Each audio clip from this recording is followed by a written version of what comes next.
Welcome everyone to Diary of an Out-of-Home Media Buyer. I'm Alexis Johnson, Marketing Program Specialist at OneScreen.ai and your host today. This webinar is part of a series with SignBird where we've already discussed the marketer's perspective, but now we're going to gain insight into the media buyer's perspective. Today's speakers are Heather Waisanen, Media Planner and Strategist at OneScreen.ai, and John James, founder of SignBird. And then before we get started, I want to mention our special offer. Through our partnership with SignBird, we're offering a marketing package from SignBird valued at $2,500 to improve your content in exchange for providing product feedback on the OneScreen.ai platform. So if you're interested, please get in touch with Andrew Stevenson. All right, take it away, Heather. All right. I will jump right into the life of a media buyer and how I go about planning and buying out of home.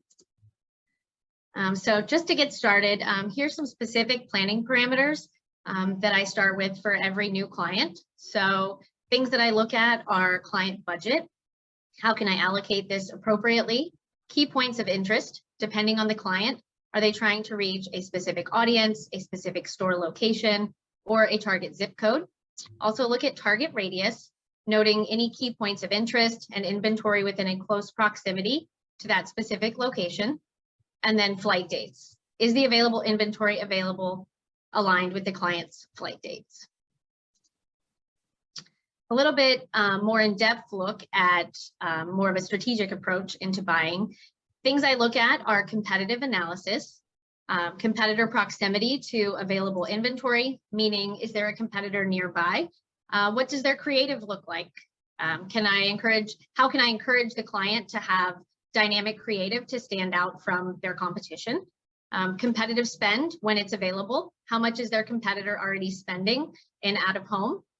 Also look at target demographics. Is the available inventory in that specific area of the target audience the client is trying to reach? And then also looking at rates and impressions. Is the available inventory within the client's budget? Does the rate make sense with the impression counts?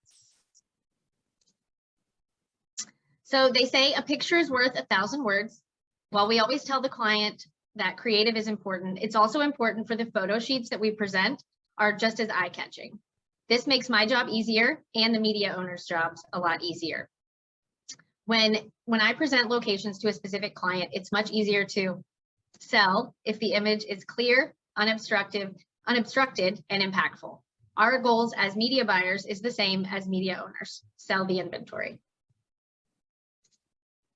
So here I'm going to show a few different examples of photo sheets, different digital and static locations. So these are just examples of what might be on a photo sheet. It's also important that we showcase all of the traffic going past these billboards. So the first set, the second set here, both of them showcase traffic passing the board, both approach and close-up shots here. And then we're gonna ask you guys what you think based on some of the images I just shared. Which set of boards would be easier to sell? Option A or option B?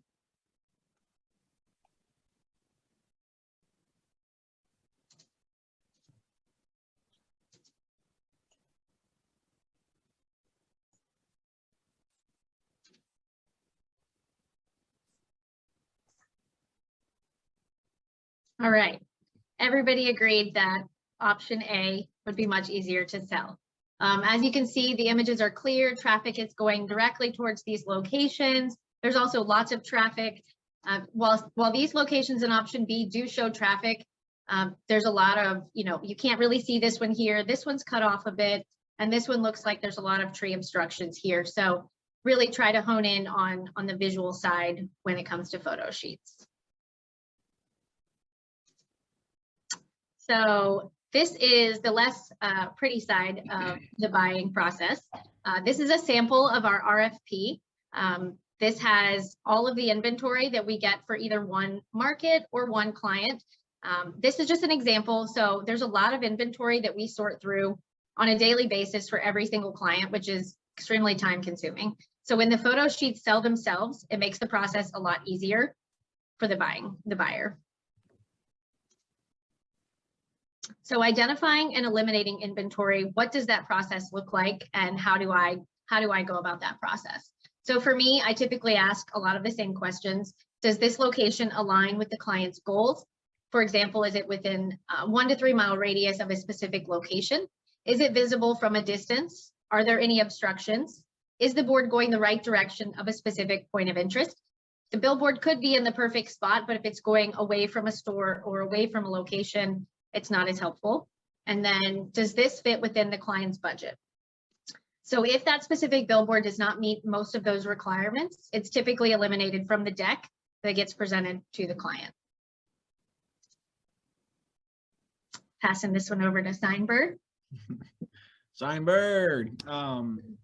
Well, I mean, this right here is we like to show a before and after. This is a project we actually had the opportunity to work on in North Alabama. Actually, Huntsville is where I was born and raised. This is kind of like nostalgic for me in a way. I pass that billboard every time I visit my family there in Huntsville. But this board right here, it's located on I-565 there in the North Alabama market.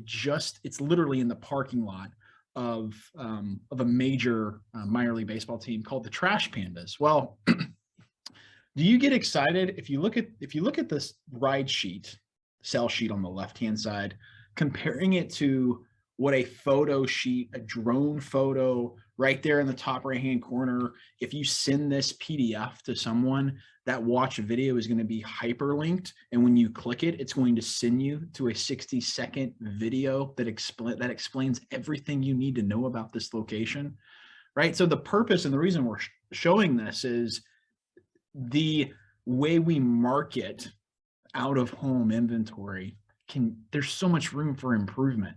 And it's really just small tweaks here and there. It's not like we're reinventing the wheel, but we're putting forth the effort and the time to really market inventory. And this ride sheet before and after is a great example of that. This is the exact same location. Like it's just being presented in a more professional way. So I guess a question for Heather would be, if I'm an out-of-home rep for Lamar in North Alabama, right? And we're having a conversation and we're on the phone and you tell me everything you need. Okay, got it. Let's put it all together and send it to Heather. Which one of these would stand out to you? Right? The after, for sure. Yeah. And also when you go and take this, and you mentioned a deck, which is really important, you're putting things together. Not only are you getting the proposal from the rep in the market, you're taking what they give you and making your own deck. Like, which one do you feel more confident in putting in your deck, right? The after ride sheet. So to kind of break it down, have a great drone great drone photo, video option, all the information plainly in bold, beautiful letters, plainly, it's right there. Panel number, geopath ID, facing, coordinates, nice Google map, and then of course the contact information of that local reps there as well. But yeah, I mean, the proof is in the image here. Doesn't get any easier to explain than this. Totally. They look like two different billboards, if you ask me. They really do, and that's wild. It's wild to think that just with small tweaks like this, things can be drastically improved and you have a higher chance to win the buy. Right. So yeah. Definitely agree. Just to kind of piggyback on that, the solutions for simplifying the buying process, how do we make my job easier and the media owners? It makes both of our jobs easier. How can we do that? Just what you were saying, John, is really having those high resolution photos and videos. It goes a long way. Also really showing the close-up and approach shots that give the client a real life view of what the board looks like from all directions. If there are obstructions, and we know there are some great billboards that have trees, that there might be a building in the way. There's other things you can highlight that really make the board stand out, even though there's a few little obstructions. You can highlight a key point of interest that the client is really interested in reaching. Specific audiences in that area, you can highlight that as well. In addition to an impactful written description, sometimes the boards, maybe the image doesn't speak for itself, but if the caption is written nicely and impactful, that also makes a difference. And then what John said, that drone footage gives a 360-degree view of the board, which also includes the traffic. So that's one of the biggest things. Sometimes you'll have photo sheets and there's no cars driving by it, and you think, oh, is there any traffic that goes past this board? So really getting that drone footage that's live and seeing traffic driving past these boards is super impactful, especially for a client to see when they're looking for brand awareness. And this is a great example to go. Well, we'll get there, but I was going to say, Heather, as you're going through market to market, you're establishing relationships with these local media owners. How nice is it, and like, to go back to a media owner, say if you place a buy in August, okay, you're trying to win it for that advertiser in September, you go back to the market for another advertiser, you know who odds are, if they meet the same, if they're asking for the same deliverables, right, the same requests, you're going to go back to the media owner who's actually probably taken their time to invest in the marketing collateral, because it's like, hey, they have confident, great looking marketing that's going to make my job a lot easier. It's going to make everybody look really good in front of the client. Like, it's just kind of a no-brainer. It's that repeat business as well, the confidence. Yeah. I have a real example that just happened. We had a client that a specific location was a fantastic board for them, and they're looking to do an extension, and they want to stay on the same board if possible into, Q3 and Q4. So a lot of it's just that visually appealing 14 by 48 billboard. It's what we talked about in the last webinar about reputation. Like, you're as a media owner, you have a reputation that you're trying to protect, and also trying to like get out in front of people. A media buyer is a great opportunity to increase your reputation, right? Like, their odds are they're going to come back because they're going to have another media buy in your market. So protect the reputation. All right, let's go to that next slide. Just some examples that we put together. Shout out to Jim McQuaid for putting this together for this webinar today. This is a great example of video. So that little click to watch video in the right-hand corner of that ride sheet, it would take you to something like this.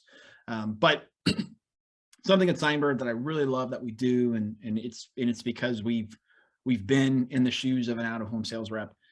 It's hard to communicate all of these point of interests just over the phone. We want to show it, right? And this is a great example of a job we did in Battle Creek, Michigan, for Crossroads Digital Outdoor. Shout out to Brad Holstad and his team. But this digital billboard is located just off the interstate, right next to a major casino, Firekeepers Casino and Resort, or Casino and Resort and Hotel. It's on a loop here, so I'm gonna wait till it goes back. But the digital billboard is actually down there at the intersection, bottom of the screen down there, right?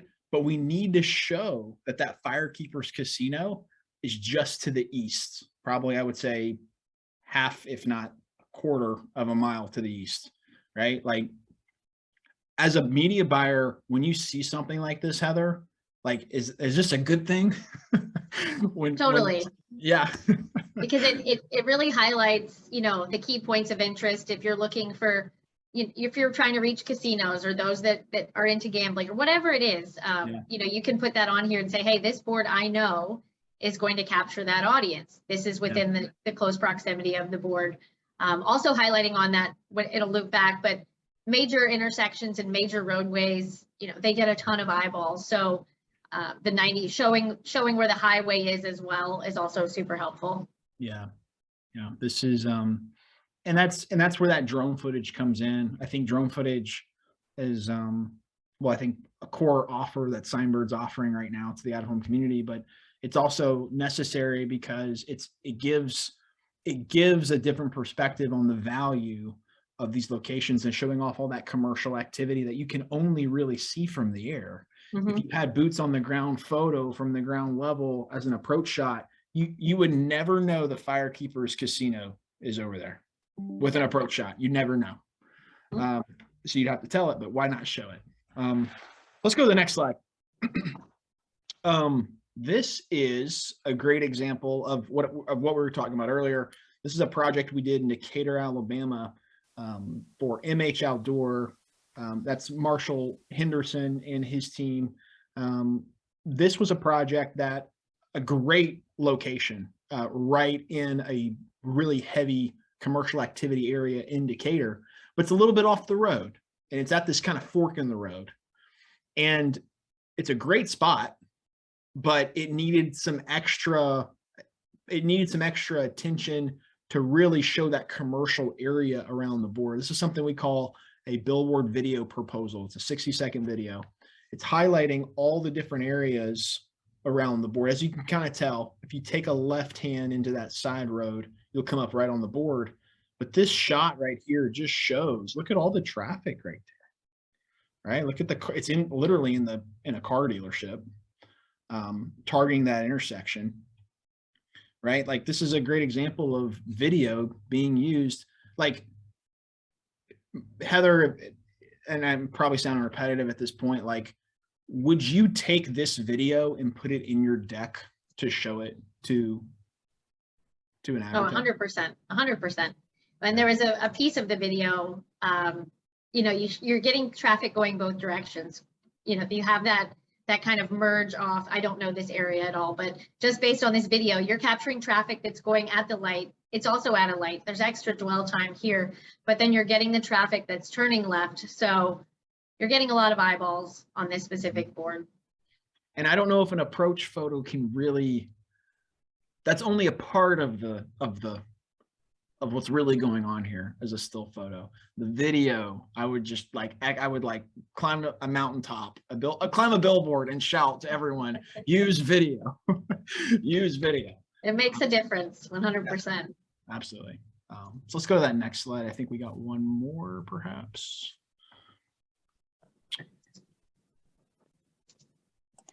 Oh, this is I love this job. I love this project. This is Roar Outdoor. It's a single static unit on I-85 in just outside of Atlanta, Georgia. Double-sided static. I mean, another great example of it's a little bit off the road, but there's still enormous value here because of all that traffic, the on-ramp exit, all these different things that you wouldn't be able to tell with an approach photo, but you get that drone in the sky and it's like, whoa, this billboard stock just went up. And to also think about all the data you're requesting from these media owners. You know, with an approach shot, if they said, I'm just spitballing here, like if they said like 200,000 weekly impressions, okay, for this board, but then they sent this video verifying all of the traffic, like you couldn't really refute, you can't really argue, you can't say, no, I didn't get 200,000, or it's like, hey, it does, and check out this video that basically proves it. You know, so love this project, and it's just so backed up bumper to bumper. This one's great with the traffic. Yeah. So I think it is hard. You know, a lot of the photo sheets we get are, well, they're static. They're nothing we receive is ever, you know, in motion. So it's hard to visualize.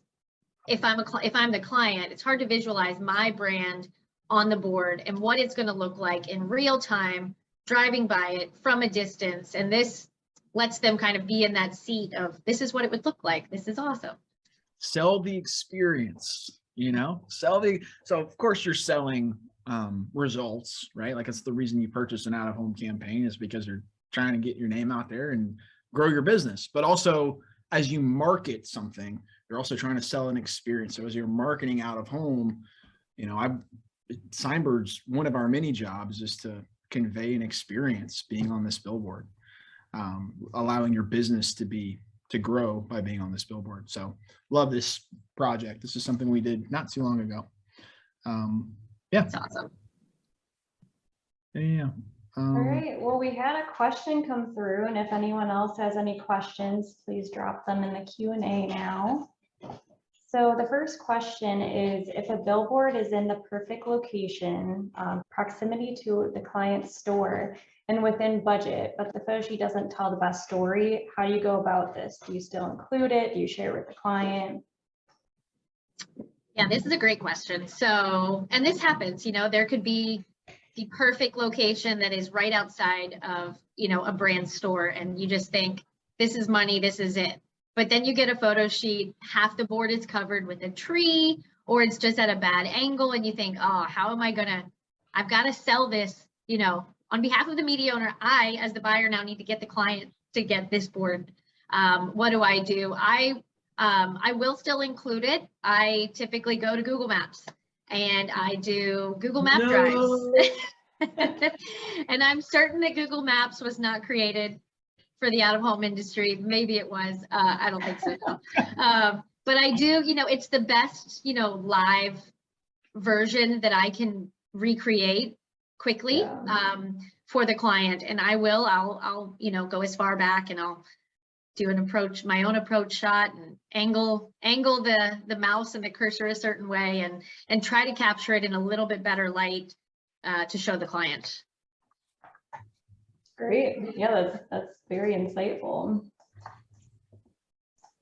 Anything else you guys want to add before we end the webinar? I have a question.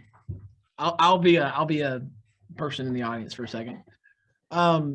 Heather, as you're going about, a buy for your client, like how important is turnaround time? Like from point of request to here's the finished deck, let's review it together and make this happen. Like what's that turnaround time look like?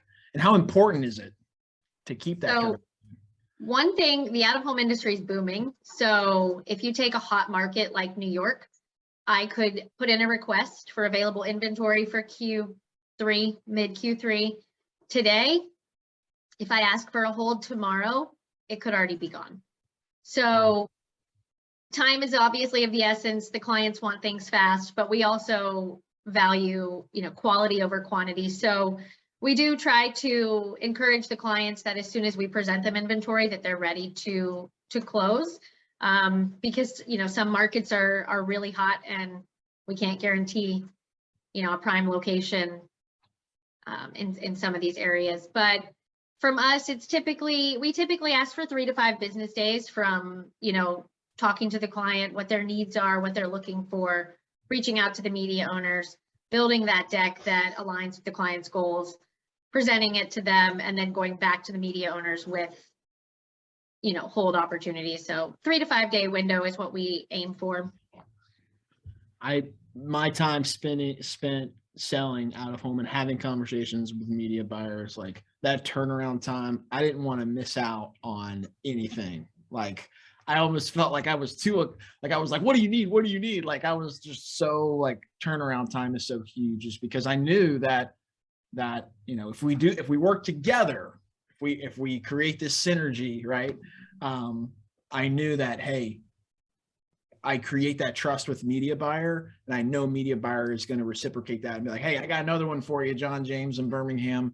Like, yep. Let's do another one. I know you're my guy. I know you can do this for me. So anyway. A lot of times too with that is, if a really hot market, if we ask for one, they're like, that one's not available anymore, but here is the best replacement option for it. So it is building that relationship of, we give and take both sides. So they're willing to help us and vice versa. Oh, we got a question. I just saw it pop up. Oh, awesome. All right. So this question is, most of this discussion was related to billboards. Any thoughts on how to best position other formats, such as mobile OOH, to be as appealing as possible to media buyers? So we love all out-of-home formats. I come from a background that was traditional static and digital inventory for the most part. In the last 7 months, I have learned so much about all of the formats in out-of-home, such as, Volta charging stations to transit, there's subway, there's bus wraps, there's LED trucks, there's wrap trucks, there's inventory that moves, there's inventory that's static, there's inventory that's digital. And as a buyer, we love all formats because it's easier when there's more formats, because certain clients, you know, a certain format might be a better fit for one client, and then static and digital billboards might be the best fit for another client. But we love all other formats as well. Hey, shout out to Max and his team over at Agile Media Group. that was Max right there. Hey, Max. All right, well, thank you everyone for joining. We really appreciate it, and it's very insightful. Thank you, Heather and John. Thank you for having us. Of course. Yes, this was fun. Thank you.